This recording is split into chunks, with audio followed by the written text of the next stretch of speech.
quero fazer só uma reflexão com vocês hoje. E eu queria que você abrisse a sua Bíblia, mas abrisse mesmo, apesar dela vir para cá, abrisse aí, para que você deixasse marcado e refletisse depois sobre aquilo que eu quero discorrer com você aqui. João capítulo 3, verso de número 1. O encontro às escuras de alguém que tem muito a perder, de alguém que não quer ser descoberto, de alguém que está extremamente confuso, de alguém que é altamente conhecedor do Velho Testamento. Ele é um mestre, certo? Ele é um príncipe entre os fariseus, seu nome Nicodemos, mas ele vai procurar Jesus, porque algumas coisas não estão batendo muito na sua mente. Ele está com alguns pensamentos, com algumas discordâncias, ele está com dificuldade de entender. Todas as vezes que o Espírito Santo chega, todas as vezes que a palavra de Deus chega, ela vai romper alguns paradigmas, ela vai entrar em confronto, em atrito com algumas crenças, muitas vezes limitantes, com alguns valores que precisamos quebrar. E esse é um encontro muito especial, certo? João capítulo 3, verso 1, deixa eu ficar com essa tradução. Havia entre os fariseus um homem chamado Nicodemos, príncipe dos judeus. Este foi ter de noite com Jesus e disse-lhe: Rabi, bem sabemos que és mestre, vindo de Deus, porque ninguém pode fazer esses sinais que tu fazes, se Deus não for com ele.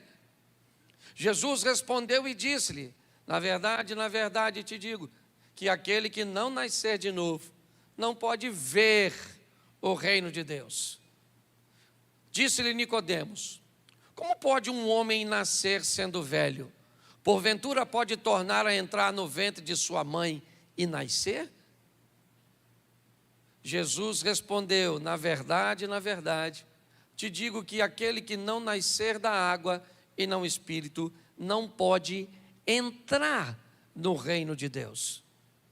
O que é nascido da carne é carne, o que é nascido do espírito é espírito. Não te maravilhes de eu ter te dito: necessário vos é nascer de novo. O vento assopra onde quer, ouve a sua voz, mas não sabe de onde vem nem para onde vai. Assim é todo aquele que é nascido do Espírito. Nicodemos respondeu e disse: como pode ser isso? Jesus respondeu e disse-lhe: tu és mestre em Israel e não sabe isso? Na verdade te digo, que nós dizemos o que sabemos e testificamos o que vimos, e não aceitais o nosso testemunho. Se vos falei de coisas terrestres e não crês, como crereis se vos falar das celestiais? Feche seus olhos. Senhor nosso Deus e Pai, em nome de Jesus, eis aqui a Tua palavra, continue falando conosco. Usa-me, ó Deus, como um canal de bênção nesta hora. Em nome de Jesus, em nome de Jesus. Amém, glória a Deus. Amém? Isso. A primeira coisa que eu quero chamar a atenção de vocês é a maneira cujo qual o Senhor encara a individualidade das pessoas, a maneira cuja qual Ele aborda o nível de atenção que Ele oferece, a preocupação que Jesus tem de fazer uma abordagem muitas vezes individual. Nós temos um texto que diz que havia um homem entre os fariseus, havia uma mulher adúltera, havia uma mulher cirofenícia, havia um cego, havia um paralítico à beira do tanque. Jesus nunca teve problemas de atender a demanda de uma pessoa. Me parece que o propósito bíblico é falar da importância que o indivíduo tem para ele. Enquanto muitas vezes um pastor, um líder religioso, um cantor, estaria preocupado no número de pessoas que estariam ouvindo, uma igreja cheia, né, lotada, num ambiente cujo qual ele pudesse expor seu talento, expor seu conhecimento. A Bíblia sempre ressalta a importância que Jesus dá a um indivíduo. Nós vemos ele atravessar o mar, uma tempestade, a incredulidade dos discípulos, a incompreensão do povo do lado leste do mar da Galileia, no território de Gadara, para libertar apenas um homem. Nós vemos ele entrar em confronto em João capítulo 8, no embate quanto os escribas e fariseus lhe questionam a respeito da salvação daquela mulher que está prestes a morrer apedrejada, e Jesus enfrenta a lei de Moisés para defender uma única mulher e mandar ela de volta para casa. Nós olhamos quando ele tem um encontro com uma mulher samaritana no poço de Jacó, e uma única mulher é abordada por ele, que pretende ficar sozinho quando conversa com ela. Você olha 12 de seus discípulos, evangelistas, altamente preparados, quase há 3 anos, voltar de Samaria, de mãos vazias, e você vê uma única mulher que ele foi lá conversar, voltar até ele, trazendo homens da cidade para ouvi-lo. A primeira coisa que eu preciso que você entenda é que você é importante para Deus. Talvez você não seja importante para as pessoas, porque não cumpre o protocolo da importância, o carro, a roupa, os utensílios, a casa e tantas outras coisas, que para algumas pessoas você tem que ter para se tornar importante. Para Deus, a única coisa que torna você importante é existir. A partir do momento que você existe, automaticamente você já é importante para Ele, a ponto de fazer com que seu filho morresse na cruz do Calvário por você e por mim. Não interessa a casa de que você mora, o carro que você anda, sua formação acadêmica. Não interessa se as pessoas acham que você é importante ou não dão nada para você ou por você. O texto diz que havia um homem entre os fariseus, e não interessa se é entre os fariseus, se é entre os adúlteros, se é entre os endemoniados, se é entre os endividados, não interessa. Se tem alguém, ele vai agir a favor desse alguém para mudar a história dessa pessoa. Me parece que nós estamos vivendo no meio de uma sociedade que busca reduzir a sua autoestima e sua autoimagem a zero. Vivemos um ambiente onde algumas pessoas se sentem privilegiadas porque têm um número de seguidores, um número de curtidas, um número de likes, e outras não têm. E se eu não tenho, então eu tenho que sentir menor do que outras pessoas que têm. Não é assim que as coisas funcionam no reino de Deus. O texto começa dizendo que havia um homem, e quem é esse homem? Ele é um príncipe entre os judeus, ele é um fariseu, ele é da turma da sinagoga, que não consegue entender o que Jesus está fazendo. Eles, por não entenderem, optaram por dizer que Jesus tinha demônio, que o poder cujo qual ele operava milagres era oriundo das trevas. Mas o texto diz que um dentre esses homens, seu nome Nicodemos, ele está confuso. Ele vai de noite encontrar-se com Jesus.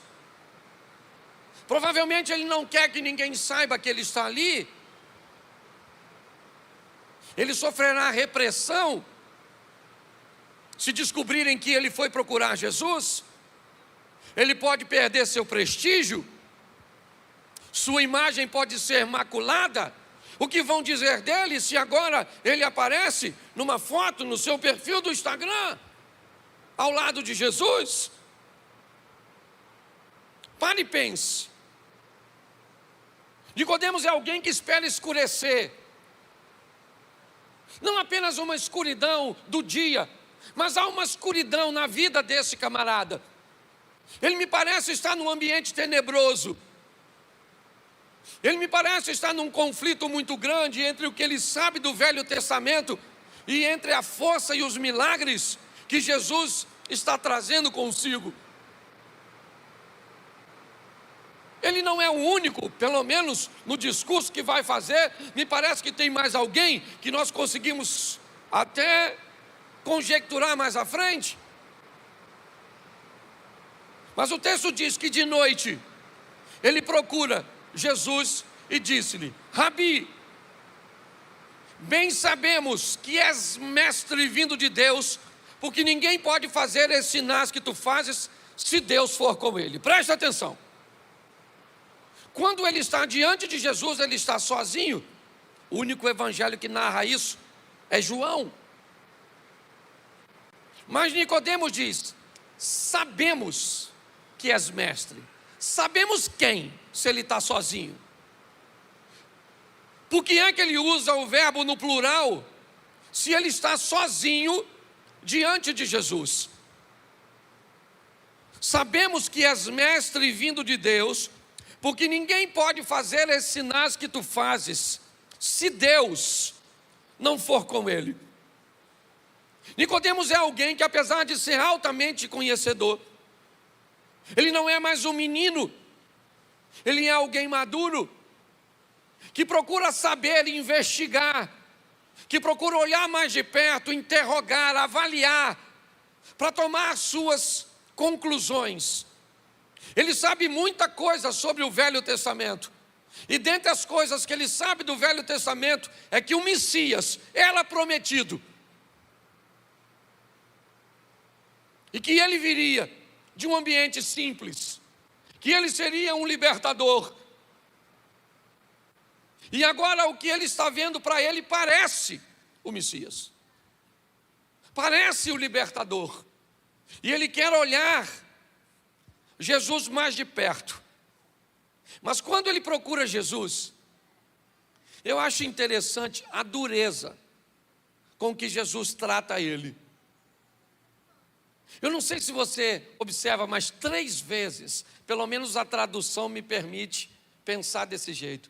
Quando alguém fala com você alguma coisa, que você repete, como Jesus repetiu, na verdade, me parece que essa é uma expressão que Jesus quer dizer: para ser sincero com você, Nico, você não sabe de nada. Porque 3 vezes ele fala, na verdade, cara, vou falar com você. Pare e pense. O que esse camarada quer? Por que é que ele foi procurar? O que é que vai sair dessa conversa? Isso é muito interessante. Quando ele diz, e chama Jesus de mestre, e diz que ele reconhece que Jesus é mestre, bem sabemos que és mestre. Jesus poderia dizer, poxa, que legal, finalmente alguém na sinagoga vindo aqui me chamar de mestre. A palavra está chegando até lá, mas não é isso que Jesus faz.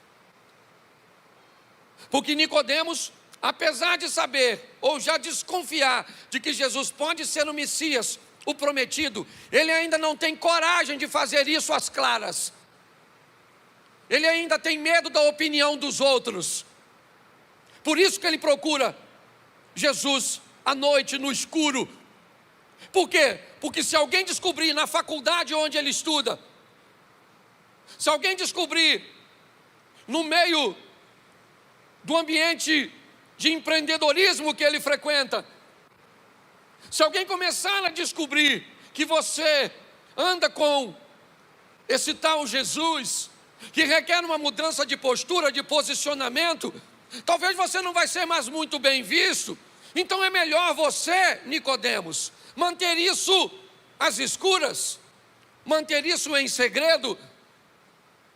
É melhor continuar com vergonha de dizer para seus parentes que agora você se converteu, de que agora as coisas são diferentes, de que agora um palavrão não cabe mais no ambiente cujo qual você frequenta, uma bebida alcoólica agora não faz mais parte de seu cotidiano, esse tipo de negócios escusos, incorretos, não faz parte agora mais da sua vida.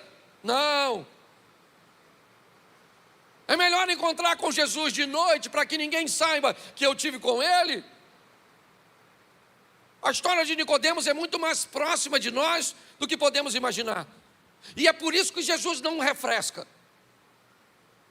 É por isso que Jesus vai ser duro com ele.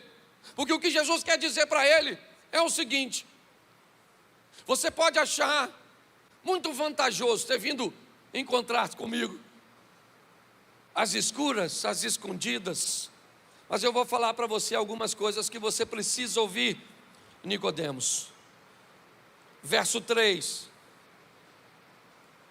Na verdade, eu vou te dizer, Nicodemos, aquele que não nascer de novo não pode ver o reino de Deus. Aquele que não nascer de novo não pode ver o reino de Deus. Já já Jesus vai fazer uma analogia no nascer de novo com o batismo, aquele que nasce da água. Porque segundo o texto está me expondo, para que eu veja o reino de Deus, para que eu tenha um entendimento de que ele é real, eu vou precisar de arrependimento. E essa é a postura da água. Quando nós nos batizamos, o que nós estamos dizendo é que o velho homem foi sepultado e agora o novo vai nascer. E quando eu me arrependo, eu estou perto, eu ainda não vou entrar. Não, Jesus vai dizer algo mais forte para ele. Mas Jesus disse: aquele que não nasce de novo não pode ver o reino de Deus. Nicodemos então diz assim: como pode um homem nascer já sendo velho? Como? Que proposta é essa que o Senhor está me fazendo? Eu não estou conseguindo entender. Que história é essa de nascer de novo? Eu poderia tornar o ventre da minha mãe, entrar no ventre da minha mãe para nascer? Verso 5, novamente Jesus diz: na verdade, Nicodemos,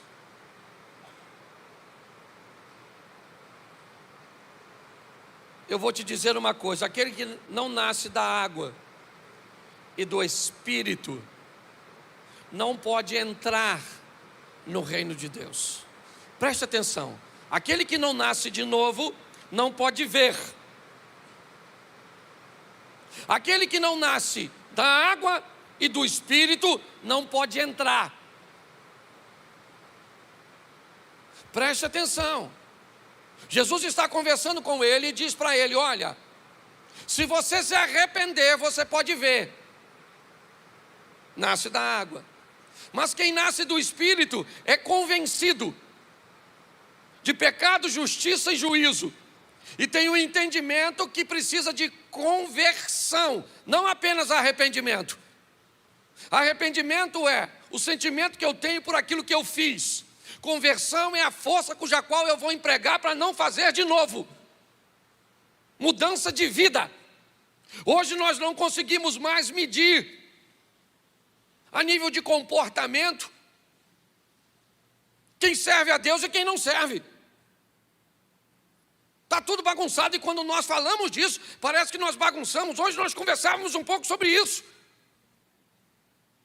O que Jesus está dizendo: se você quer ver, se arrependa. Se você quer entrar, se converta.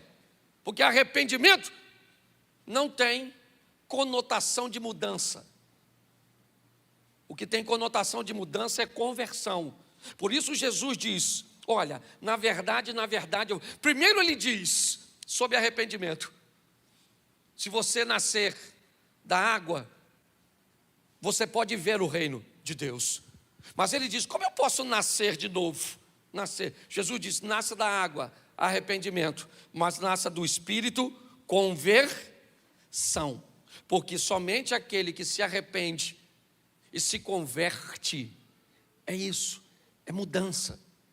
Pastor, mas a salvação não é por graça? Claro que é por graça, um favor que nós não merecemos, mas a Bíblia diz que aquele que obedece à palavra do Senhor, cumpre, ok? Jesus disse que seria seus irmãos, Jesus disse que seria sua mãe. O que Jesus está dando uma conotação é: aqueles que obedecem à palavra e cumprem a palavra vão poder ir para a minha casa, porque são meus irmãos, minha mãe. Jesus está explicando isso para ele, mas ele tem dificuldade, Jesus disse: o que é nascido da carne é carne, o que é nascido do Espírito é Espírito. E sabe o que é mais interessante? É que Jesus, no verso 10, ele me parece que, olha o que ele diz: tu és mestre em Israel e não sabe disso, cara? Eu te falei das coisas terrenas, você não entendeu? Imagine se eu começar com você, ou começar a conversar com você sobre coisas espirituais. Eu preciso que você entenda a postura que Jesus está tendo com Nicodemos. Porque ele era alguém que queria viver com ele, com Cristo. Mas era alguém que queria viver com Cristo de uma forma, me parece, oculta. Não tinha coragem de assumir, de tomar uma postura, de rever seus valores, até porque o ambiente cujo qual ele estava era horroroso. Se Nicodemos entra numa sinagoga dizendo que agora caminhava com Jesus, ele seria expulso e poderia ser apedrejado. Eu entendo que ele tem muito a perder, mas Jesus não refrescou a postura dele, porque ele tinha alguma coisa a perder. Nós não temos mais tempo, não cabe mais no mundo que vivemos ficarmos em cima do muro. Nós precisamos de um posicionamento. E é isso que Jesus... Mas sabe o que mais me impressiona? É que depois dessa conversa toda, que dura do capítulo, ou do versículo 1 ao 21, Nicodemos vai embora como se não tivesse acontecido nada. A conversa termina como se nada tivesse acontecido. Eu fico imaginando se Jesus tivesse o comportamento de nós evangelistas do mundo pós-moderno. Isso seria frustrante, pensa. A gente está evangelizando, cara, nasce de novo, nasce da água, nasce do Espírito, você vai entrar no reino de Deus, de repente acaba a conversa e o Nicodemo vai embora, e você fala: Nicodemo, levanta a mão, aceita Jesus. E o Nicodemo vai embora. Sabe o que me pareceu nesse texto? A história do jovem rico. Terminou em nada. Lembra? Vai e vende tudo que tu tens, dá aos pobres, terá um tesouro no céu, depois você vem e me segue. O jovem rico foi embora igualzinho o Nicodemos. Não há mais registro de que eles se encontram. Pelo menos eu não vi Jesus tendo um encontro com o jovem rico de novo. Jesus tendo um encontro com Nicodemos de novo. Deixa eu falar uma coisa para você. Guarde isso. Quando você prega a palavra do Senhor com autoridade, fique tranquilo, porque a palavra responde por si mesmo. Pare de querer resultados imediatos, porque nem todo mundo se converte imediatamente, não.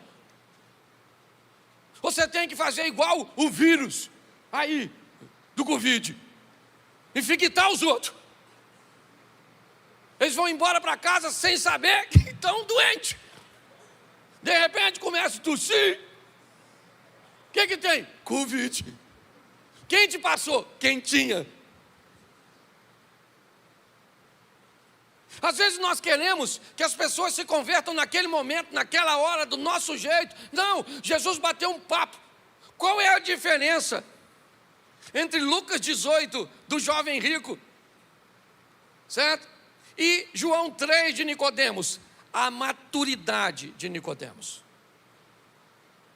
Quando Nicodemos não entende o que ele faz, pergunta.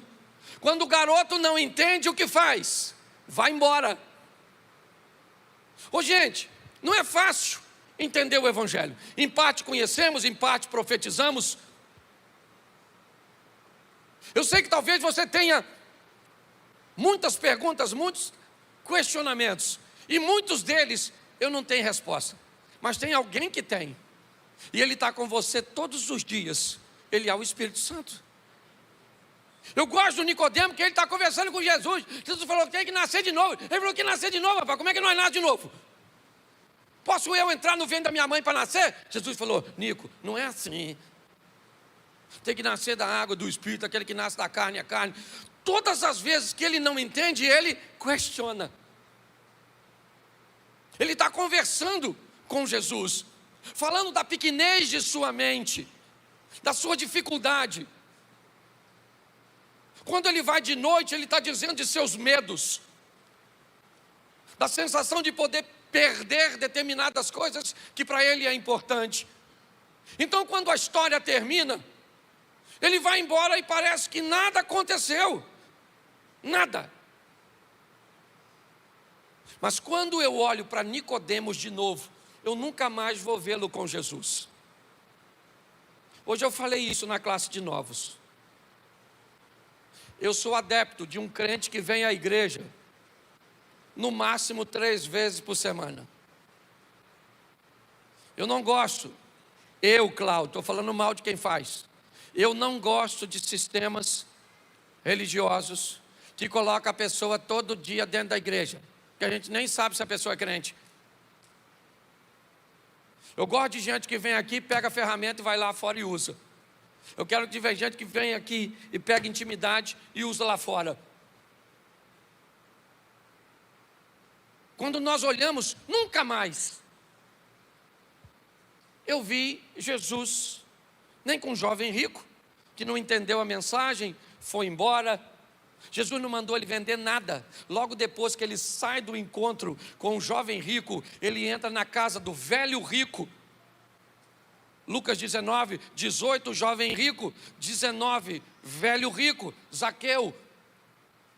18, vende o que tu tens, dá aos pobres. 19, não precisa vender nada. Nicodemos é que diz: eu decidi dar metade dos meus bens.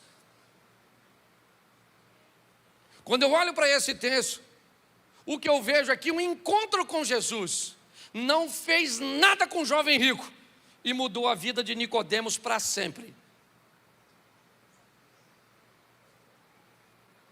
Oi? Não, vamos lá. O encontro com o jovem rico, não sei o que eu falei, porque às vezes a gente fala rápido. O encontro com o jovem rico não fez nada na vida dele, mas o encontro de Jesus com Nicodemos, uma vez, mudou a vida de Nicodemos para sempre.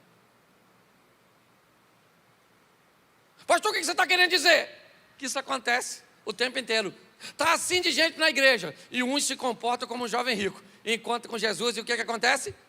Nada, vai embora do mesmo jeito, ainda mais triste do que entrou. E nós temos gente como Nicodemos, que entra, tem um encontro e vai mudar a sua vida para sempre. Mas pastor, se o senhor disse que eles não se encontraram mais, onde esse negócio está escrito?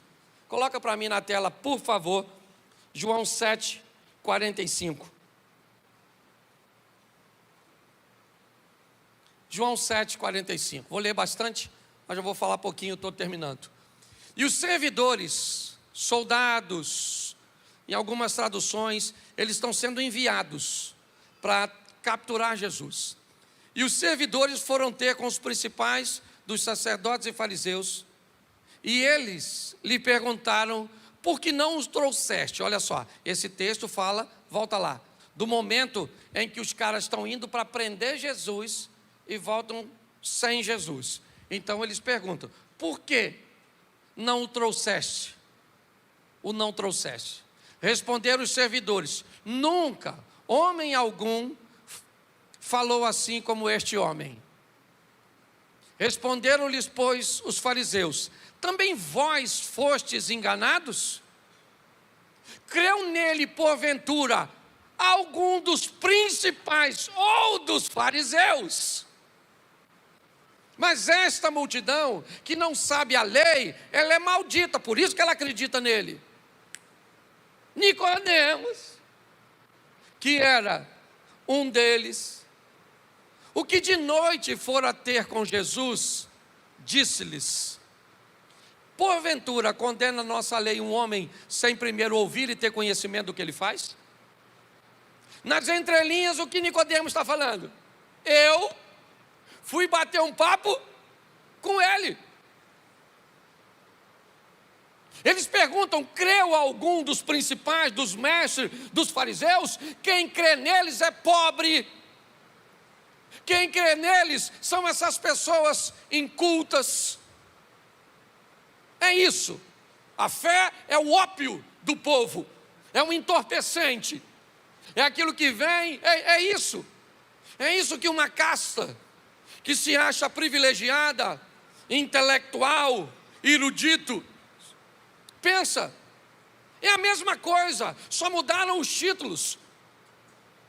O que ele está dizendo é: quem é instruído, quem tem grana, quem é bem formado, não vai acreditar nele. Creu nele algum dos nossos? Aí Nicodemos diz, ainda meio tímido, às escuras, é verdade, porque ele está dizendo: porventura condena a nossa lei um homem sem primeiro ouvir e ter conhecimento do que faz? Presta atenção no texto. Responderam eles e disseram: és tu também da Galileia? Examina e verás que da Galileia nenhum profeta surgiu. Verso seguinte: e cada um foi para sua casa. Presta atenção. Ele já está bem, mas não caminhou o suficiente não. No embate com seus correligionários, Nicodemos não tem a coragem de assumir e de defender Jesus. Utiliza a lei, muito tímido. Deixa eu falar uma coisa para você: se você tem vergonha de ser crente, se você tem vergonha de se posicionar, se você tem vergonha do que é certo, talvez porque o número de pessoas que estão fazendo as coisas erradas estão crescentes cada vez mais, saiba que você vai pagar por isso. Eu entendo que a coragem não vem do dia para a noite. Nós vamos mudar do capítulo 7, já, e você vai ver um outro Nicodemos. Cadê Jesus? Jesus não está lá. Estão falando sobre ele. Mas Nicodemos agora, ainda, tentando uma maneira de defender Jesus de forma sorrateira, de forma que a sua imagem ainda não esteja comprometida. Sabe por quê? Porque politicamente correto é a pessoa que é capaz de negociar ou quebrar seus princípios para manter a sua imagem limpa em qualquer lugar que estiver. Em outras palavras, politicamente correto é um covarde. Gente que não tem posicionamento, porque fica preocupado com o que vão pensar, com o que vão deixar de pensar. Então, se alguém me pergunta se algo está errado, eu respondo de acordo com o ambiente cujo qual eu estou. Se vai comprometer a minha imagem, corrupção não é tão ruim assim. Se vai comprometer a minha imagem, homossexualidade não é um problema. Se vai comprometer a minha imagem, qualquer tipo de divórcio vale. Qualquer tipo de amor vale. Todos os caminhos levam para Deus. Aprenda uma coisa. Essa frase, todos os caminhos levam para Deus, isso é a maior verdade do mundo. Porque todos os caminhos levam para o mesmo lugar. Qual é? A morte. E a morte leva você a ter um encontro com Deus. Então todos os caminhos levam para Deus, mas só um caminho leva você para Deus com o passaporte carimbado, com o direito de entrar no reino dele, e esse caminho é Cristo. Ele disse: eu sou o caminho, a verdade e a vida. Ele não disse eu sou os caminhos, ele disse eu sou o caminho. E é assim que funciona. Quando eu vou olhar o próximo texto, agora me parece que já não faz mais muita diferença para Nicodemos. Capítulo 19, verso 38. João 19, 38. Depois disso, José de Arimateia, um senador, o senador José de Arimateia, discípulo de Jesus, igualzinho a Nicodemos, mas oculto por medo dos judeus. Agora eu entendo por que é que Nicodemos usou o verbo no plural quando diz mestre. Bem sabemos que és mestre vindo de Deus, me parece que bem sabemos, ele já estava dizendo de José de Arimateia, ou de algumas outras pessoas, que ainda preferiam estar em oculto. Mas agora não dá mais tempo. Depois disso, José de Arimateia, Jesus já está morto, que era discípulo de Jesus, mas em oculto, por medo dos judeus, rogou a Pôncio Pilatos, usou seu poder político, que lhe permitisse tirar o corpo de Jesus, e Pilatos lhe permitiu. Então foi e tirou o corpo de Jesus. 39. Bota o próximo, por favor. E foi também Nicodemos, aquele que anteriormente se dirigia de noite a Jesus, levando quase 100 libras de um composto de mirra e aloés. Preste atenção. Um encontro de Nicodemos com Jesus. Com Jesus. Um encontro de Nicodemos com Jesus mudou a vida de Nicodemos para sempre. Medos, angústias, perda de posicionamento, comprometimento de imagem, tudo isso ele teve que enfrentar no capítulo 7. Mas no 19, me parece que um outro Nicodemos é o que nós encontramos. Aquele que agora de dia leva o composto de mirra, de aloés, naqueles compostos, né, para perfumar o corpo. É ele que está indo reivindicar o corpo de Jesus, juntos de José de Arimateia. A minha palavra hoje, primeiro é para mim. Para mim. Essa semana eu me posicionei na internet a favor de um governo que para mim não é o ideal. Não. Mas é o que eu acredito ser o melhor para o momento. Porque eu resolvi me posicionar. E eu não tenho problema nenhum com quem luta por aquilo que acredita. E preste atenção, não tem a ver com ganhar ou perder. Aprenda uma coisa se você vai caminhar comigo. Lute pelo que você acredita. E mesmo que você perca, você ganhou. Porque você defendeu aquilo que você acreditava. Não seja um covarde. Essa é a grande verdade. Nós temos aqui, sabe por que Jesus vai para um túmulo? Porque um senador que tinha um coração, mesmo apesar de muitas limitações, por medo de toda a pressão que os judeus poderiam exercer e influência sobre Roma, para removê-lo de seu cargo, e poderia, porque a religião sempre teve muita força, essa é a grande verdade. Mas o que eu quero dizer para vocês, esqueça o lado político, eu só fiz uma colocação. Não dá mais para viver em cima do muro. Nós precisamos de uma igreja que tenha comprometimento com Deus, que não tenha vergonha de Cristo, que tenha coragem de falar de dia, de peito aberto. Ele é meu Senhor, é o meu Salvador. Isso é pecado, eu não compartilho com isso. Ah, então não vou andar mais com você. Amanhã faz 2 dias.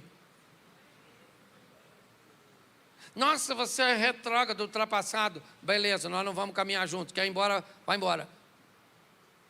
Postei isso na minha rede social, se você me acompanha sabe. Falei, quem quer deixar de seguir, deixe que amanhã faz 2 dias e dane-se. Nós não podemos brincar mais, meu irmão. Você tem que sair daqui amanhã vivendo Jesus. As pessoas têm que olhar para você. O que aconteceu? Você mudou tanto. Ou você fala, eu estou assim numa vibe espiritual. Está andando com quem? Com Jesus. Jesus não andaria com você nunca. Aí você fala, ele morreu até por você, que não merece. Você está rindo, mas o assunto é sério. Eu gosto demais desse texto. Sabe por quê? Porque tem a ver com uma pessoa só. E esse alguém é você.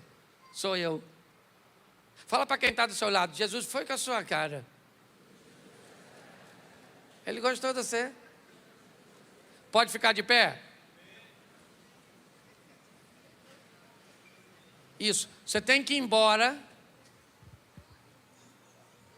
E as pessoas têm que olhar para você e falar assim: o que aconteceu com você, rapaz? Você está tão de fé? Você está tão mudado? Você agora quer orar? Você nunca orou? Ou você agora está lendo a Bíblia, você só lia o WhatsApp? Que agora? Agora está chato, né? Eu aprendi que é assim, olha só. Quando você se converte, alguém fala: converteu? Converteu. Agora virou crente. Vai enriquecer pastor. Andar com Bíblia. Vai, crentinho. Isso. Aleluia. Isso. Aí o tempo passa, você permanece. Aí a pessoa que implicava contigo fala assim: estou numa luta, rapaz. Uma luta, menino. Nossa. Sua vida melhorou, né? Louvado seja Deus. Pois é, menino. Aí o tempo passa mais um pouquinho. Leva o meu nome aí. Leva o meu nome aí, bota lá na roda. Né? No circo, né? No circo, lá no meio do sal. Bota lá. Aí você traz da mesma pessoa que... Aí você pergunta depois, né? E aí, irmão, como é que tá as coisas? Aí a pessoa já sabe que você se preocupou, que você lembrou. Falou: olha, menino, graças a Deus, aquela oração. Aí passa uns dias e fala assim: o culto lá é que dia mesmo, hein? Qualquer hora dessa, vou dar uma passadinha, porque estou sem tempo. Mas qualquer hora eu vou. Aí de repente, quem é que aparece? A pessoa: irmão, vem fazer uma visita. Você fala: senta aí, infeliz. Senta aí, senta aí, senta aí. Excomungado. Me perturbou tanto. Isso aqui é maneiro, gente. Todo mundo tem que se render. Então fecha seus olhos agora, pode fechar que ninguém vai pegar nada seu. Os flamenguistas estão tudo vendo o jogo. Feche seus olhos. Você gosta da brincadeira, né? Senhor, em nome de Jesus, eu quero te agradecer por poder falar abertamente a uma igreja madura, da necessidade de mudarmos a nossa história, de que arrependimento é apenas uma fase do processo, mas que arrependimento sem conversão, sem transformação, sem mudança, faz com que apenas vejamos o reino, mas não entremos nele. A proposta é: arrependei-vos e convertei-vos. É água do arrependimento e espírito da conversão. Pai, em nome de Jesus, sustenta-nos, ó Deus, nessa caminhada, onde o errado se parece certo, em que cumprir a coisa certa, andar no caminho certo, andar na direção certa, é motivo de escárnio, é motivo de zombaria. Sustenta-nos, ó Deus, porque não é fácil. Não foi difícil apenas para Nicodemos, enfrentando a oposição. Não foi difícil apenas para José de Arimateia. Foi difícil para Pedro, que não teve coragem de falar que andava contigo perto de uma mulher. A pressão é grande, mas o Espírito é maior. Tua vara e o teu cajado é o que nos sustenta, o que nos consola. Em nome de Jesus, se nessa noite, Nicodemos, você precisa voltar para os caminhos do Senhor, você precisa ter um encontro com Ele. Essa é a noite onde Jesus está aqui e você vai representar Nicodemos, aquele que vai ter um encontro, que vai mudar a sua vida de forma paulatina. O capítulo 7, o capítulo 19, as coisas vão acontecendo, você vai se fortalecendo. Se nessa noite você quer voltar para os caminhos do Senhor, ou recebê-lo pela primeira vez, a hora é essa. Se tem alguém assim, levante sua mão e eu quero orar por você. Tem alguém que hoje quer dizer: eu quero retornar para os caminhos do Senhor, ou quero recebê-lo pela primeira vez? Se tiver, faça assim com a mão, e eu vou orar por você, só se tiver. Não quero constranger, ó. Tem 2 pessoas lá atrás, mais uma 3, mais uma 4. Isso. Deixa eu fazer um pedido a você. Saia do seu lugar e me deixe orar por você aqui. Eu tenho um pessoal depois que vai anotar seu nome de receber ali. Saia do seu lugar e vem aqui rapidinho, por favor. Me dê a honra de orar por você. Você que está com a mão levantada, vem aqui à frente, por favor. Isso, vem para cá. Isso, glória a Deus. Hoje você é Nicodemos, campeão. Ele está aqui para te receber. Chega mais pertinho de mim aqui, por favor. Isso, tem a ver com você. Havia um homem, isso, um homem chamado Nicodemos. Hoje você é esse homem. Isso, vem para cá. Isso, vem para cá, campeão. E parece que hoje é dia dos homens. Isso. Tem mais alguém? Vem para cá, sai do seu lugar e vem para cá. Se essa é a sua noite, vem para cá, Nicodemos. É isso aí. Isso, glória a Deus, olha que legal. Isso. Aleluia. Ainda tem espaço para você. Tem mais alguém?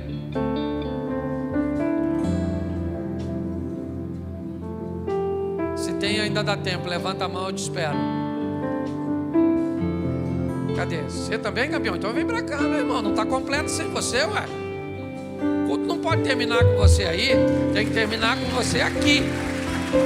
Isso. Isso. Opa. Tem uma família aqui, chegando por aqui. Isso é legal demais, já conta. Isso.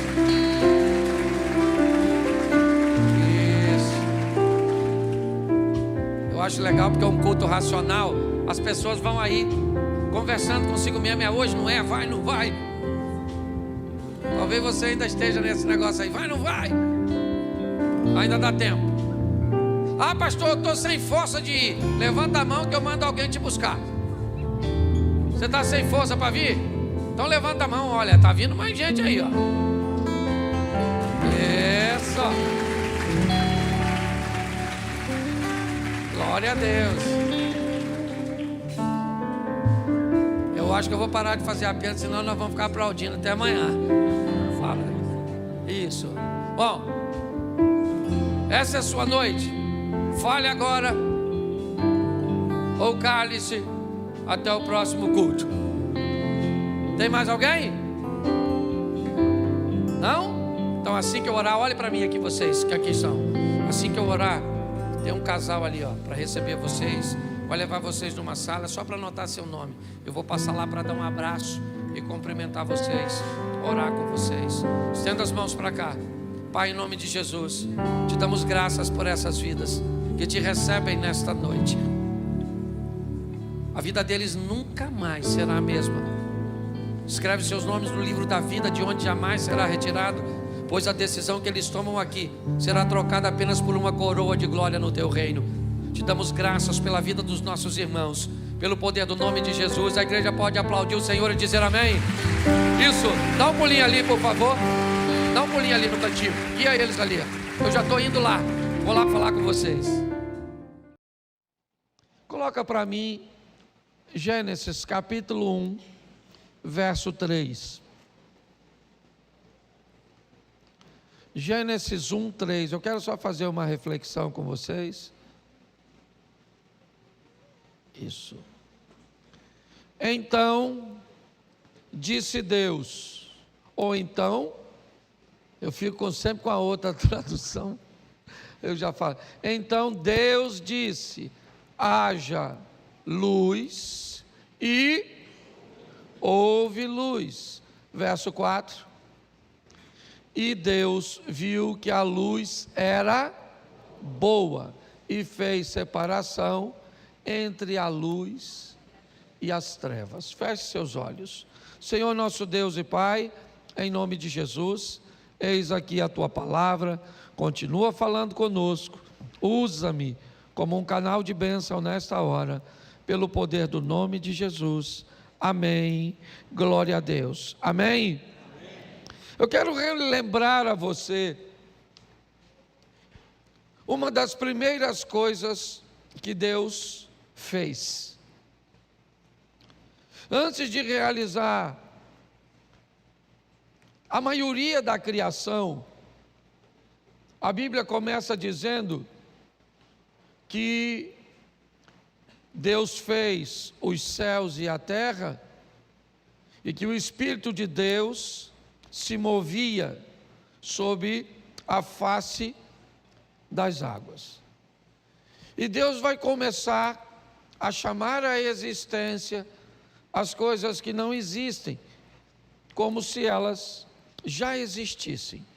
Alguns colocam isso no patamar, talvez, da lei da atração.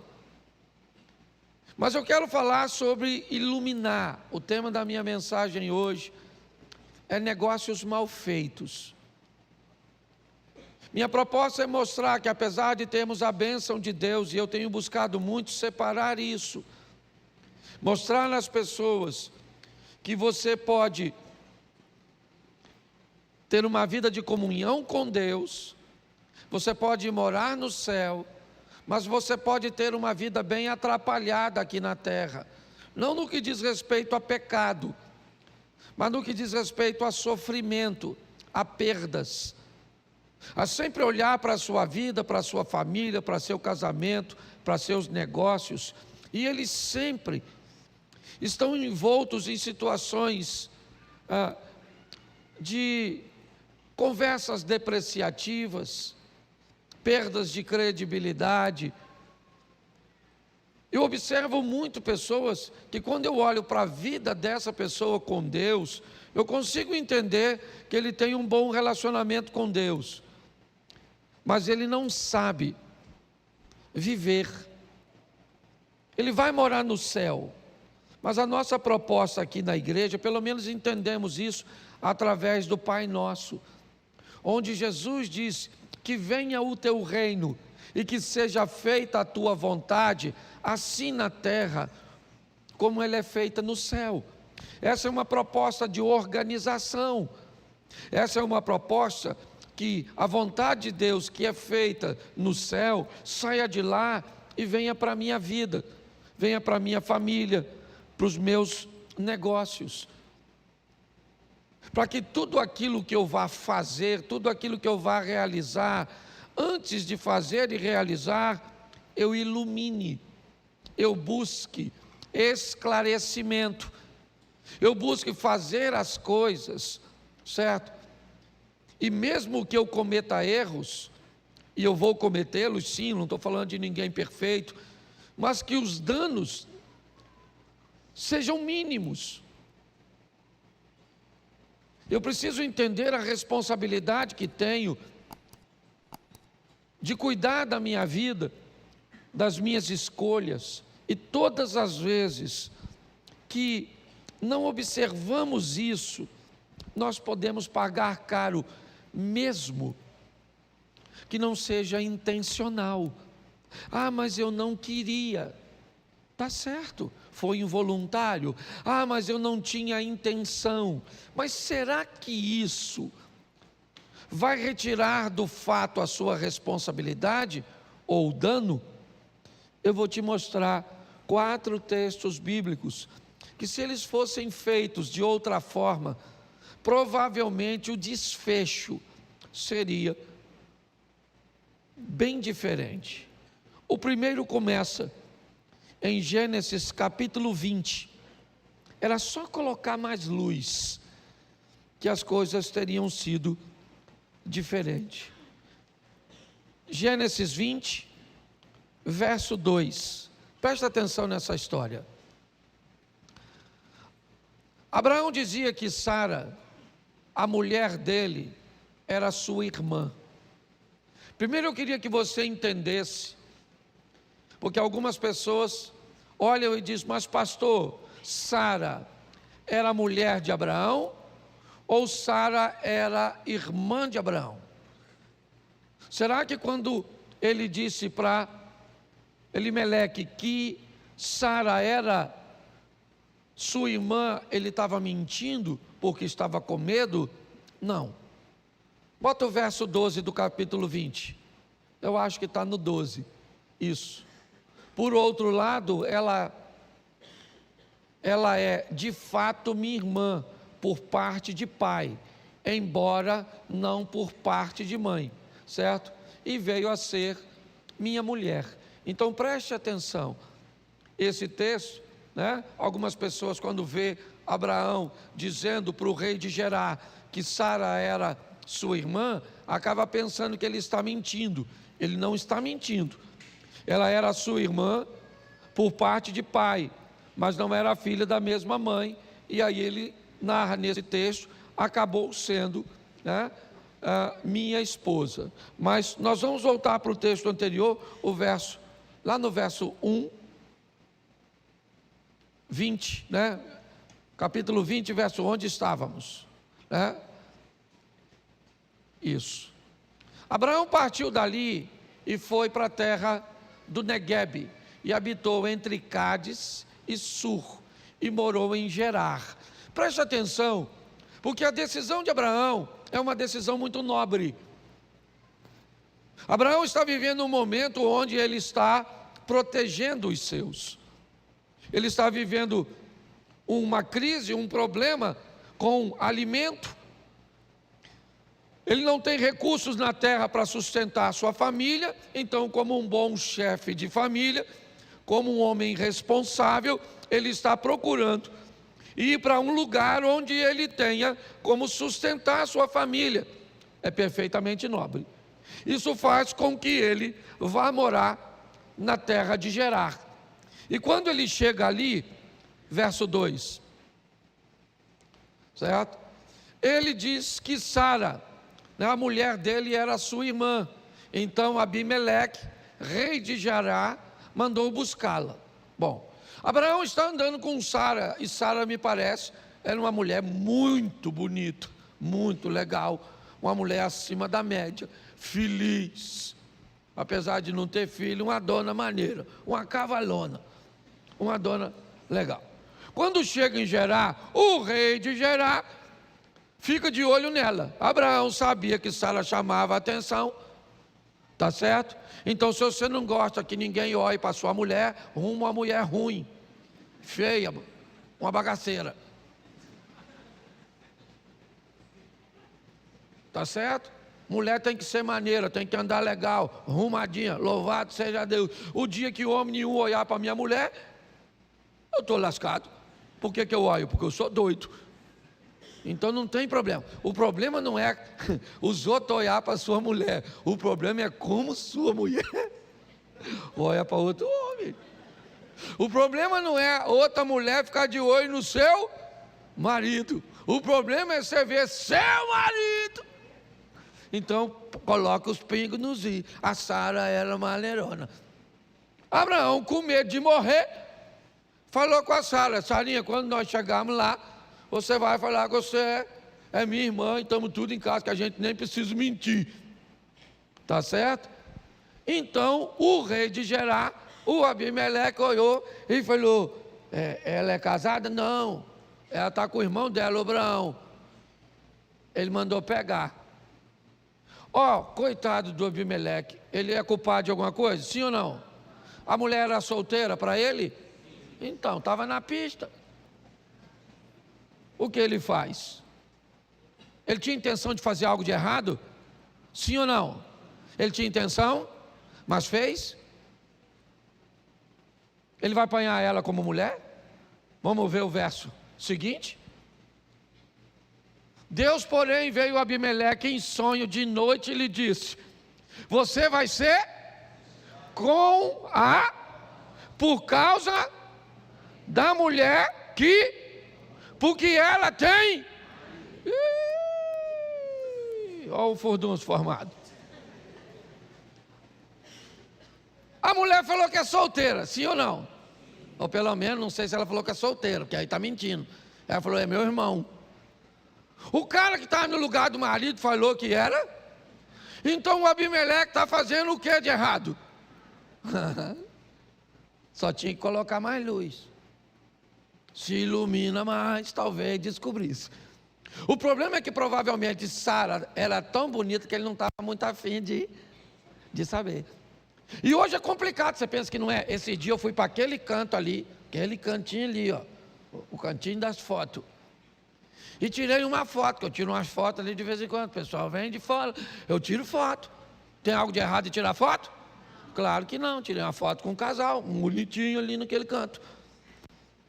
Colocaram a foto na internet. O cara era casado com outra dona. Nessa parada eu virei o Abimeleque. Porque eu não sabia de nada, não sabia não, estou falando sério, não sabia não. E aí a ex-mulher dele, que estava naquele litígio separando, escreveu lá, olha que pastor, que nossa, que prega de família e que faz apologia, olha, com adúltero e com essa mulher peixe. Aí, falou tudinho lá, falou, estou falando para você, falou tudo isso lá, falando mal de mim. Agora eu estou querendo criar um protocolo, vão tirar foto, a certidão de casamento. Eu vou botar mais luz, porque não... Eu preciso que você entenda que às vezes, mesmo que você não tenha a intenção de fazer, mesmo que você pareça inocente, talvez o seu maior erro foi ser tão inocente. O Abimeleque, olha, Deus veio em sonho. Olha como é que é um troço grave. Não mandou ninguém não, Deus foi. Pelo menos está escrito. E hoje eu quero colocar assim. Deus foi lá e falou com Abimeleque. Você vai morrer, Abimeleque. Por causa da mulher que tomou. Porque ela tem. Aí olha o que o Abimeleque falou. Está lá, tudo na Bíblia. Ora, Abimeleque ainda não tinha se aproximado de Sara. Isso é outra coisa também, que o homem sempre foi homem, desde sempre.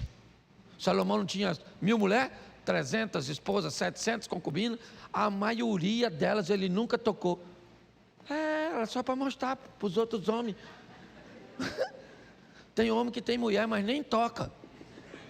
É só para dizer que é casado, aquela ali é minha,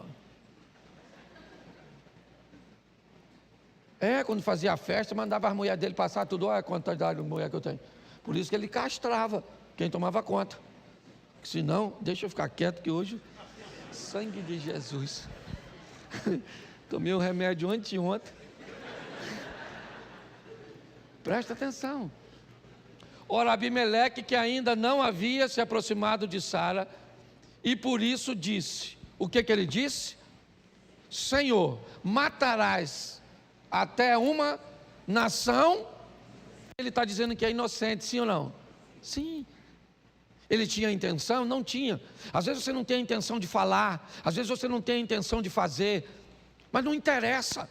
Nós temos que aprender a tratar as coisas de uma forma mais responsável, porque senão nós vamos fazer uma besteira atrás da outra e dizer que não tínhamos intenção. E a Bíblia diz que Deus não toma nenhum inocente por culpado e nenhum culpado por inocente. Bota o verso. Deixa eu pegar aqui para ver até onde eu quero ir com vocês. Vai até o 7. Certo? Não foi ele mesmo que me disse, é minha irmã. Isso é o Abimeleque falando com Deus.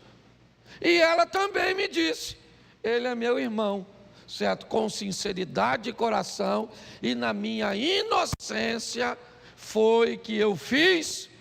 Aí Deus respondeu-lhe em sonho, bem sei que com sinceridade de coração fez isso, por isso impedi que você pecasse contra mim e não permiti que você tocasse nela. Verso 7, agora devolva a mulher a seu, porque ele é e intercederá e você, mas se não a devolver, saiba que você certamente morrerá, você e tudo que é. O que é isso? Um negócio mal feito. É importante nós entendermos.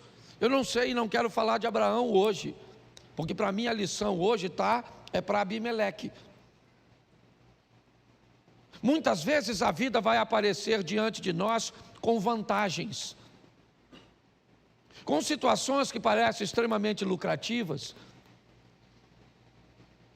com coisas que talvez roubem um pouco da nossa atenção, do nosso foco, e não prestemos muito o cuidado de como vamos fazer. Aqui estamos olhando um homem aparentemente inocente. O próprio Deus diz: fui eu que não deixei você tocar nela, porque se você toca nela, você morreria. Ah, mas eu não sabia. Não interessa, querido, deveria saber. É importante que nós vivamos uma vida onde as desculpas deem lugar às responsabilidades. Ah, eu não sabia que a mulher era casada, eu não sabia que ela tinha filhos, eu não sabia que isso tinha dono, eu não sabia que eu não podia entrar ali, eu não sabia que eu não podia curtir, eu não sabia que eu não podia fazer. Pois é, está na hora de você se tornar mais responsável, nós nos tornarmos mais responsáveis, porque não interessa. Deus me deu essa palavra hoje. Eu cheguei de viagem hoje, de manhã. E louvado seja Deus que eu tenho amigos e que eu moro num lugar como esse. Assim que eu cheguei hoje, eu estava chegando em Xerém, um amigo me ligou e falou: Cláudio, você está onde? Eu falei: eu estou chegando. Ele disse: então passa aqui, que eu quero falar algo com você. Eu falei: beleza. Passei lá, ele falou: irmão, você lembra quando nós fizemos um dos nossos primeiros batismos, lá na igreja ainda na Ibrol? Eu falei: lembro. Nós pegamos uma piscina emprestada com um irmão que de muito bom grado nos emprestou uma piscina. Nós não tínhamos como batizar. Pegamos essa piscina então, usamos, colocamos no terreno da igreja na época e batizamos. Foi uma bênção. Depois então pegamos a piscina e devolvemos. Porém, devolvemos a piscina furada. Só que eu nunca soube que a piscina foi devolvida furada. Eu não soube.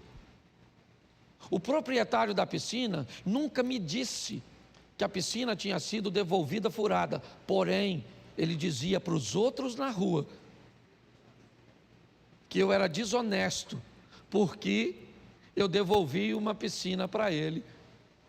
E aí, eu me vi nessa situação. Eu estou errado? É lógico que eu estou errado.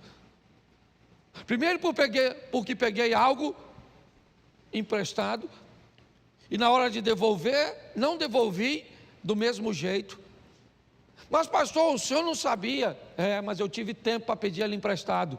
Por que eu não tive tempo de ir lá agradecer e procurar saber se a piscina voltou em perfeito estado? Por eu fazer isso durante muito tempo. Isso só está acabando hoje, porque eu descobri hoje. E amanhã, ou ele tem a piscina de volta, ou o dinheiro da piscina. E eu só não fiz isso antes, porque não sabia. Mas isso não justifica. Eu precisava saber. Entendeu? Ah, pastor, mas não precisava falar. Aí não é mais problema meu, é problema do outro lado. Eu tenho que consertar o meu. O outro que conserte o outro lado. Então, às vezes, nós nos enfiamos em situações, e aí você pode ver seu nome percorrendo a rua sem sequer você saber, mas isso não faz de você um inocente, porque quanto mais clareza nós fizermos as coisas, quanto mais nitidez nós colocarmos o nosso nome, os nossos negócios, a nossa fé, a nossa família, com certeza o nome do Senhor será mais glorificado através da nossa vida. Ele era inocente. Se você ler esse texto, você não encontra em Abimeleque aparentemente falta nenhuma. Mas não interessa. O próprio Deus diz para ele: eu mataria você, rapaz, se você tivesse tocado nessa mulher. Não interessa se ela disse para você, não interessa. Alguém quer vender uma empresa para você e diz para você que quer vender uma empresa para você, que ela é lucrativa. Aí você compra e depois descobre que ela não dá lucro, que ela já vem dando prejuízo há muito tempo, que ela tem uma série de dívidas. E aí a culpa é de quem? Não interessa de quem é a culpa. Pare de procurar culpado. Sua vida vai mudar quando, ao invés de culpado, você achar responsável. E o responsável é você. É você que é responsável por suas notas na escola. Não interessa, é você que é responsável. É você que é responsável por seu casamento. É você que é responsável pela maneira que as pessoas te tratam. Porque quando negócios são mal feitos, inevitavelmente, se não colocar luz, é isso que nós estamos vendo. Quando nós olhamos, é isso que nós vemos. Um homem que aparentemente não está fazendo, pelo menos suas intenções são as melhores possíveis, mas aqui nós não estamos falando de intenção. Aqui nós estamos falando de fatos. E minha proposta é dizer: vamos ser mais responsáveis. Segundo, Gênesis 29, verso 16.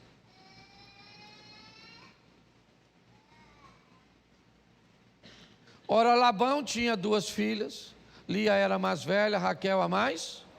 Isso. Vamos lá, deixa eu ver aqui. 16 vai para o 18. Isso. Como Jacó amava Raquel, disse a Labão: trabalharei para o Senhor durante 7 anos para se casar com quem? Sua filha mais. Isso, versículo 20. Assim, por amor a Raquel, Jacó trabalhou quantos anos? E esses anos lhe pareceram como poucos dias, pelo muito que. Isso, verso 21.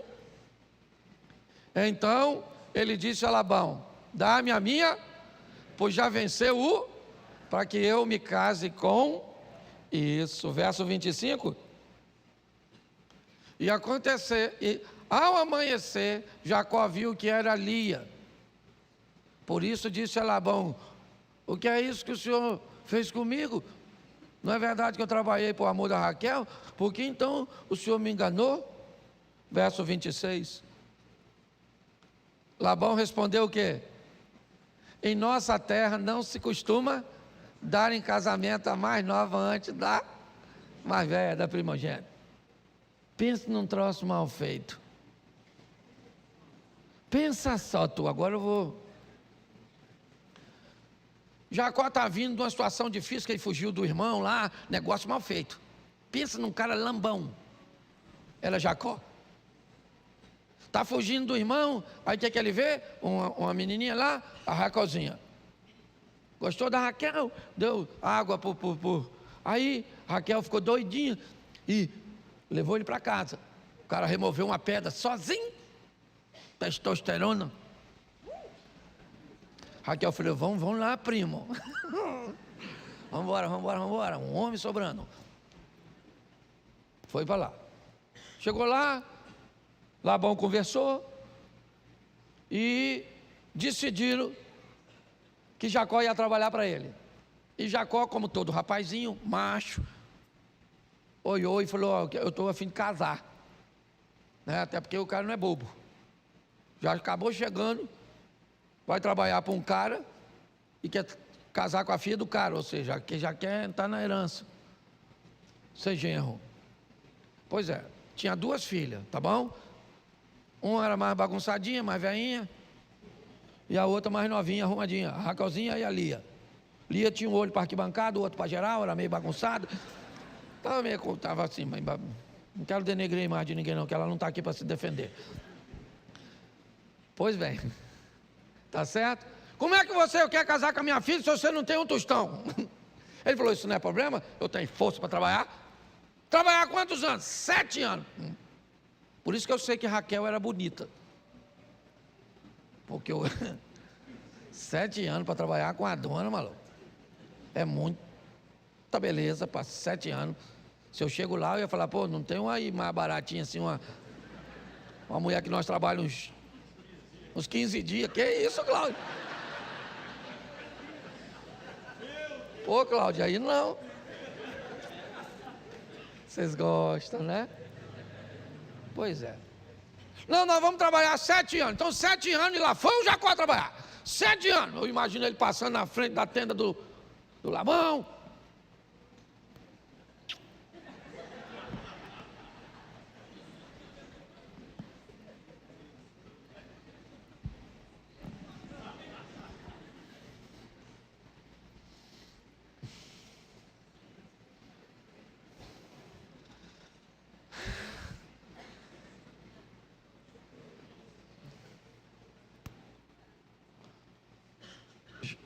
Sete anos. Ele foi lá e falou, Labão, mano, demorou, mas chegou aí. Vamos casar, mano. Manda a dona. Fez a festa. Me parecia que era alguma coisa assim no Velho Testamento. As tendas estavam lá, certo? Pegava a noiva que ia ser perfumada, aquela coisa toda das moças, enfiava a moça dentro da tenda, certo? E o rapaz era meio que uma despedida de solteiro, ele ia fazendo meio com a procissão, num ambiente que não era tão grande assim, mas ia falando da sua alegria, aquela coisa toda, tá joia. O Edson ainda não tinha criado a lâmpada, então, e eu acho também que manguaçou. 7 anos o cara quer comemorar. Bebida e treva, o Labão trocou as filhas. Por que eu sei que ele bebeu que estava escuro? Porque não é possível. O cara trabalha 7 anos para... Não era gêmea. De manhã cedo, quando ele acordou, mano, tu já bebeu? Se tu já bebeu, talvez tenha acontecido isso contigo em algum dia. Você passou a noite do sábado com a princesa e acordou com a Fiona.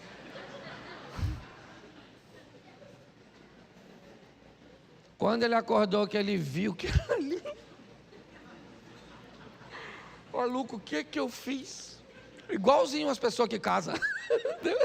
Depois que casa, pergunta, o que eu fiz?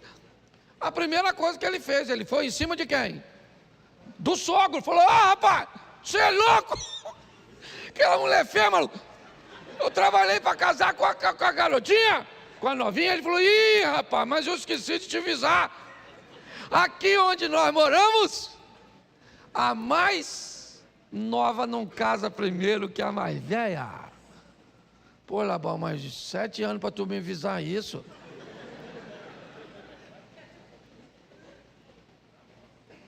Quem é o vilão nessa história? Labão ou Jacó? Seja franco, analise, quem é o vilão? O mau caráter, quem é? É o Labão ou o Jacó? O Labão, sim ou não? Sim. Quem é o inocente? Hein? É o Jacó. Mas se lascou ou não se lascou? Mesmo inocente? Sim ou não? Eu não quero saber se você tem culpa ou não. Tu casou com esse homem. Então, hashtag chupa essa manga. Eu não quero saber. Eu não estou querendo te acusar. Eu só estou te mostrando que inocente ou culpado, você é responsável. E vai pagar por ser responsável. Ele trabalhou mais 7 anos. Indica que ele ganhou a Raquel. Ele ficou tão doido. Certo? Que me parece que ele falou, você trabalha mais 7 anos e eu te pago ela adiantado. Certo? E depois você vai ler aí para a confusão que deu para ele com aquelas 2 mulheres. Mas é importante nós entendermos que o que é isso aqui? O que eu penso? Jacó não mora com Labão, não. Ele mora com seu pai, sua mãe, seu irmão. E aí, uma coisa vem na minha mente. A regra de onde Jacó vivia, provavelmente não era essa. Provavelmente onde Jacó estava vivendo, não havia nenhum problema da mais nova casar com a mais velha, mas ele esqueceu que ele não estava mais naquele local, ele estava vivendo em outro ambiente, então as regras mudaram. É importante nós vermos isso. Onde trabalhávamos, como é que funcionava? O que era permitido? Mas eu não trabalho mais lá. Quando eu ganhava há 10 anos atrás, sabe, a minha vida era assim, era mais confortável, eu tinha isso, eu tinha aquilo, tá bom, mas as regras da vida mudou. Hoje você não ganha o que ganhava, hoje você não tem mais a idade que tinha, as coisas não são mais as mesmas, e pessoas, me parece que não conseguem entender isso, e pautadas nisso, elas vivem enfrentando problemas de negócios mal feitos. Foi mal feito até o fim. Nunca mais Jacó se entendeu com Labão, nunca mais. Jacó teve diversos problemas com seu sogro, com seus cunhados, a ponto de ser obrigado a ir embora de forma escusa, escondido. Por quê? Porque não fazia coisas às claras. Talvez o prejuízo que você leva em relacionamentos, em tantas outras coisas, seja simplesmente por falta de luz, de esclarecimento. Vamos para lá para nós não.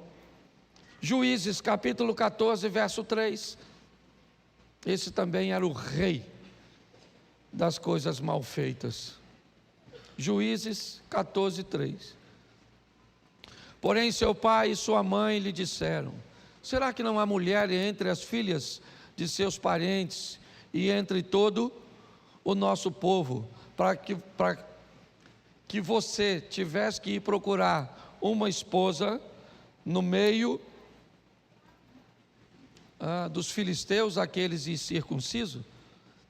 Mas Sansão disse ao seu pai: busquem essa mulher para mim, porque é só dela que eu me agrado. A minha tradução diz o seguinte: porque ela me agrada os olhos. Verso 7. Então ele foi e falou àquela mulher, e dela se agradou. Novamente, na minha tradução, Jacó ou Sansão, ele está tão guiado por aquilo que ele está vendo,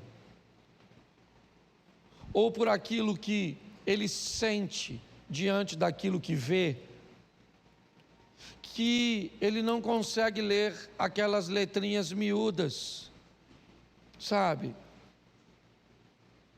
Aquelas letrinhas pequenininhas que aparecem rápido, muitas vezes debaixo de um anúncio, de uma fórmula que pode remover suas dores na perna, melhorar sua circulação sanguínea, retirar de você todo o cansaço, remover de você todo o estresse.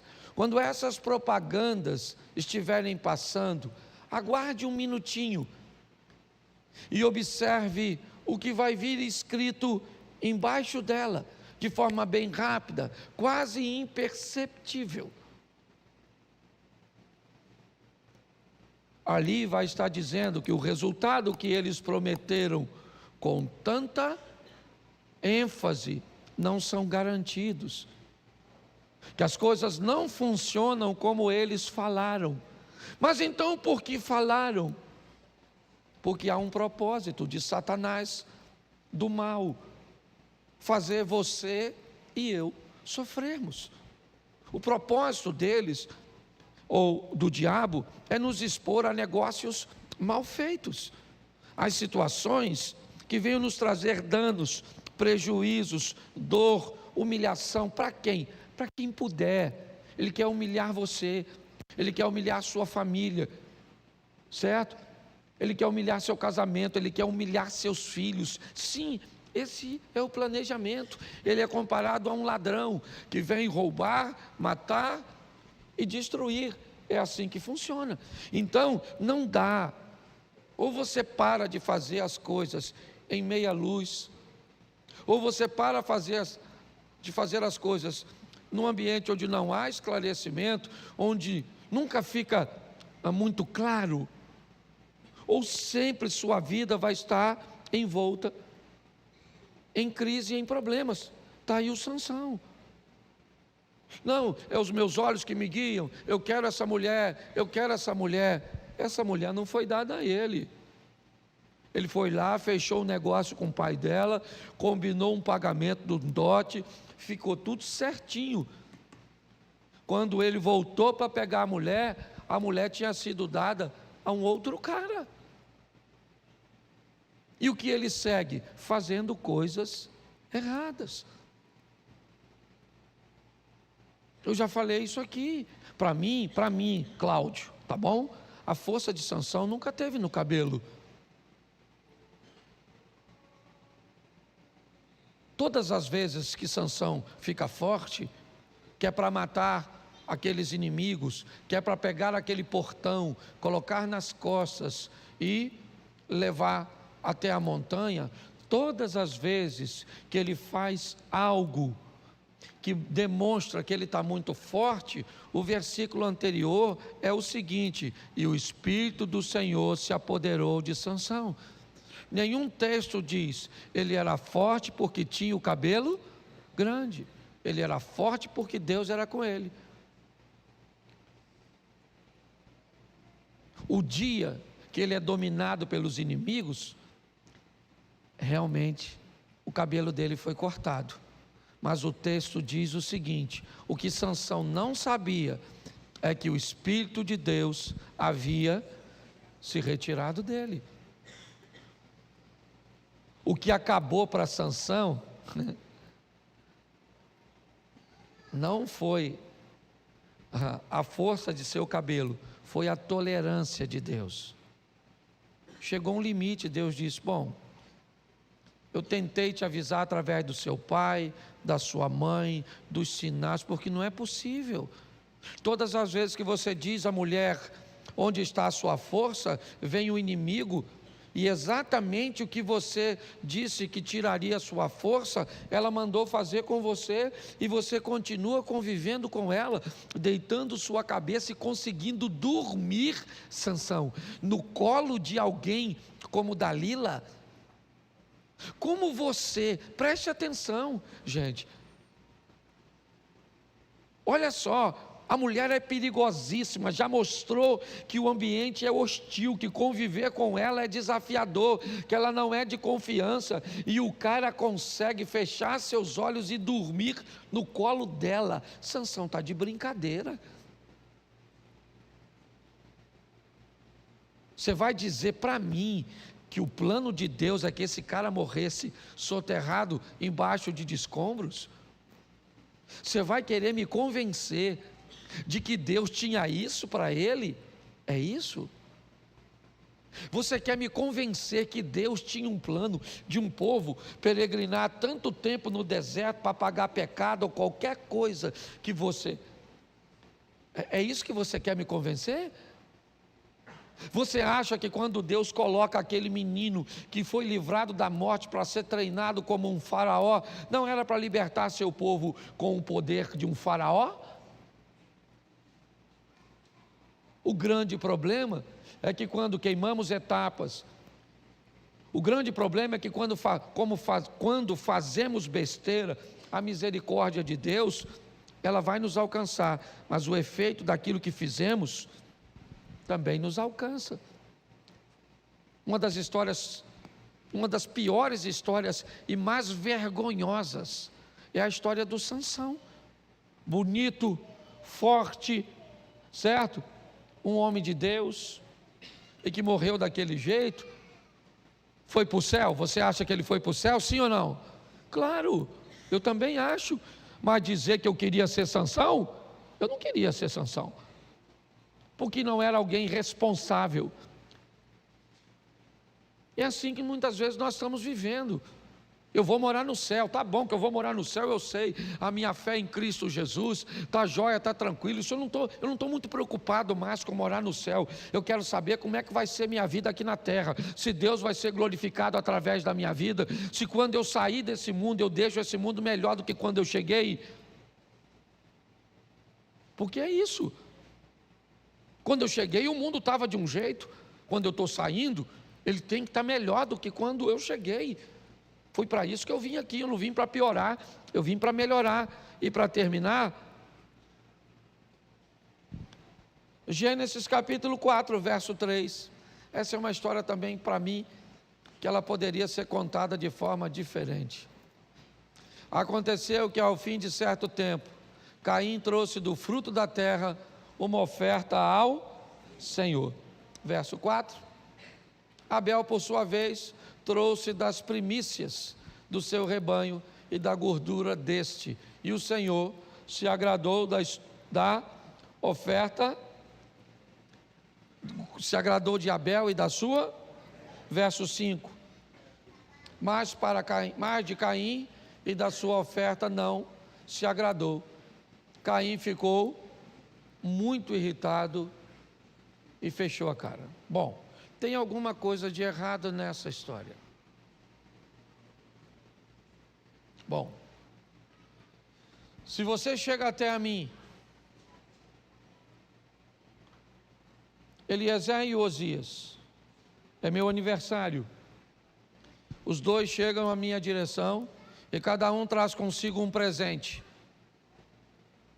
Assim que o presente me é dado, eu dou mais atenção ao presente que o Osias me deu e não o do Eliezer. O Eliezer tem direito de ficar irritado, sim ou não? Tem ou não tem? Com quem? Com Osias ou comigo? Comigo. Sim ou não? A oferta foi feita? Foi.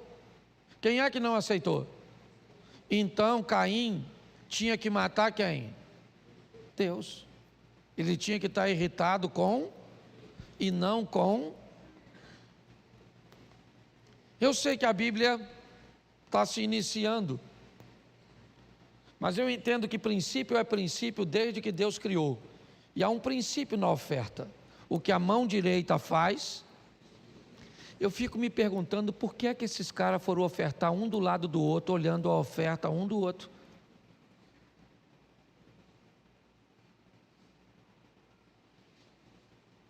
Me parece que isso é algo mal feito. Tem alguma coisa aqui que nós, até porque não temos total conhecimento. A Bíblia diz: em parte conhecemos, em parte profetizamos, mas quando vier o que é perfeito, então o que é par, em parte será aniquilado, e conheceremos da mesma forma que somos conhecidos.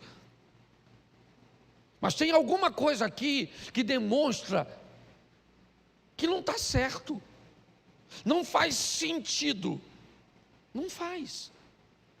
Não faz muito sentido um matar o outro por causa de uma oferta que Deus. Todas as vezes que vemos negócios mal feitos, nós vamos ver divórcio. Ah, pastor, mas meu marido mudou no meio do caminho, mas minha esposa mudou no meio do caminho, fulano fez isso, era assim, não era mais. Tá certo. Só não peça para a vida te olhar como inocente. Ela não vai fazer. Eu posso até olhar para você e dizer: você é inocente, mas a vida não vai fazer isso. O que precisamos fazer mais rápido, ou o mais rápido possível, é iluminar tudo aquilo que vamos fazer. Vamos fazer? Vamos, então ilumina. É perigoso, tem alguma coisa. Eu não estou dizendo que você tem que andar o tempo inteiro em alerta, não é isso não, isso é loucura. Não, você pode levantar tranquilo e decidir o que você vai vestir. Você pode levantar tranquilo e decidir se você toma café ou não. Tem uma série de coisas que não te causam muitos danos. escolhas que são comuns. Então você pode fazer isso de forma descontraída. Agora tem algumas coisas que você não pode relaxar, porque elas vão te trazer danos, elas vão prejudicar a sua vida. Mude suas ações. Quem convive com... Eu falo isso, não é por nada, é só por correção. Eu não sou perfeito, mas hoje eu passo a maior parte do dia resolvendo muitas vezes problemas que não são meus, porque eu evito de criar problemas, porque a cruz que eu coloco o peso é a minha. É a minha, quem vai carregar sou eu. Então por que é que eu vou colocar peso na minha cruz?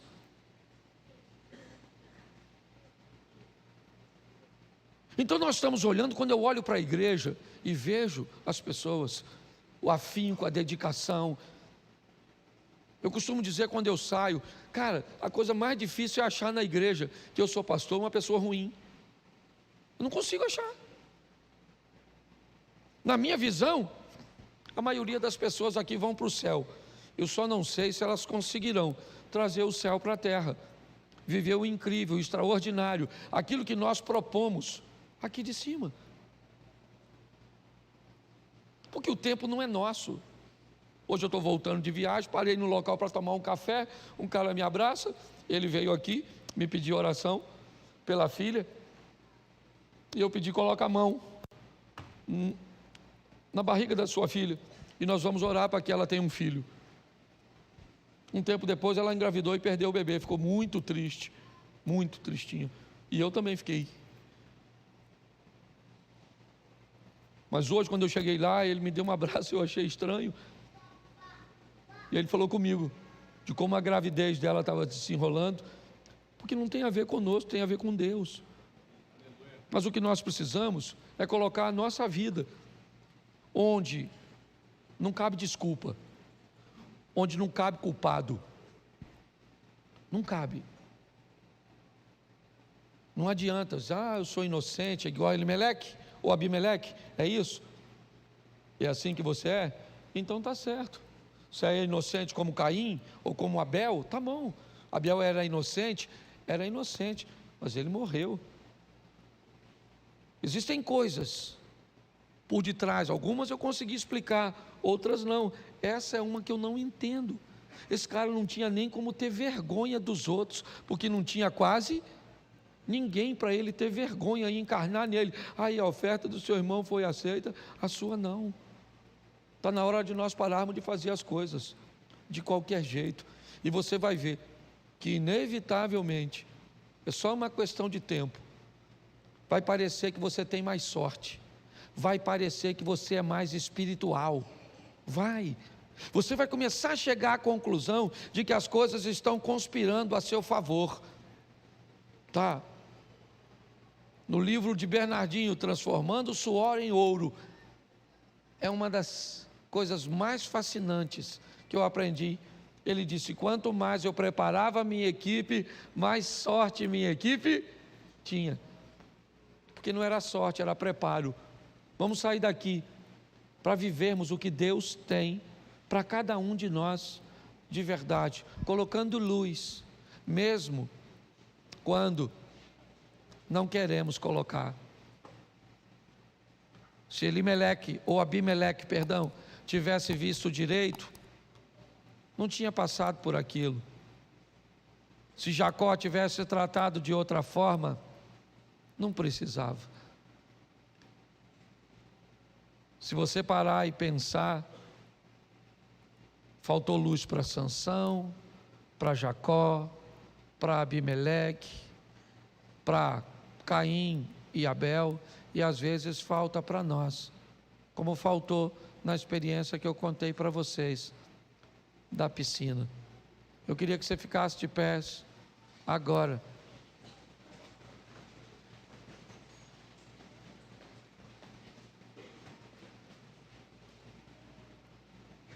Diga para quem está do seu lado assim, faça coisas bem feitas. Isso. Coloca luz nesse negócio. É isso aí.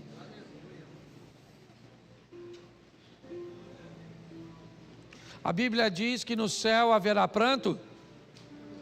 Sim ou não? No céu haverá dor? Pois é.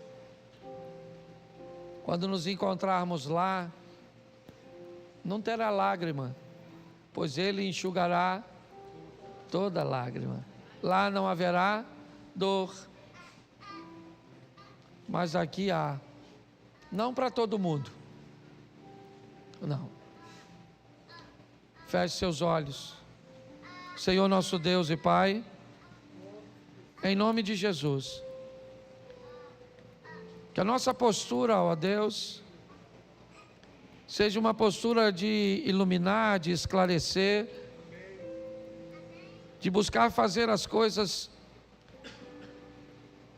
da melhor maneira possível. Sabemos que as coisas, ou que a direção é certa, quando aquilo que estamos fazendo faz com que o Teu nome seja glorificado. Toma muitas vezes a nossa inocência, pois não podemos ser inocentes no mundo onde Satanás está agindo. Temos que estar atentos para perceber coisas que não estarão diante de nossos olhos. Como disse Abimeleque, ele disse, ela disse, mas era mentira. Não era verdade ou não era bem assim. Abençoa a nossa casa, Senhor. Abençoa a nossa família. Abençoa os nossos negócios. Abençoa a nossa caminhada de fé. Às vezes temos tantas crises conjugais por negócios mal feitos, por conversas, ó Pai, que não são claras, com questões que consideramos óbvias, mas que precisariam ser ditas.